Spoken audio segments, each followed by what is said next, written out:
ফিলিস্তিনি ফটো সাংবাদিক শাদি আবু সিদোকে 2024 সালের মার্চ মাসে আল শিফা হাসপাতাল থেকে ধরে নিয়ে যায় ইসরায়েলি বাহিনী।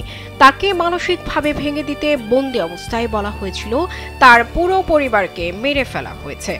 কিন্তু 13 অক্টোবর তিনি ফিরে এসে যখন বাড়ির সিঁড়িতে পা রাখেন তখন দেখতে পান সবাই বেঁচে আছেন। প্রথমে তিনি তার মাকে জড়িয়ে ধরেন। এরপর যখন তার স্ত্রী সন্তান সামনে আসে তিনি বিশ্বাস করতে পারছিলেন না।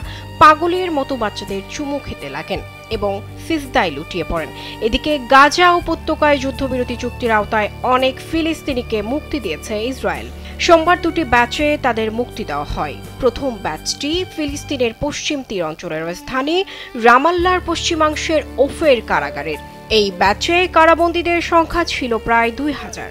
এরপর যুদ্ধবিধ্বস্ত গাজার খান ইউনুস শহরে এসে পৌঁছান দ্বিতীয় ব্যাচের 1718 জন ফিলিস্তিনি কারাবন্দী। দক্ষিণ ইসরায়েলের নাগেভ কারাগারে ছিলেন তারা। সব মিলিয়ে 3718 জন ফিলিস্তিনি বন্দীকে মুক্তি দিয়েছে ইসরায়েল।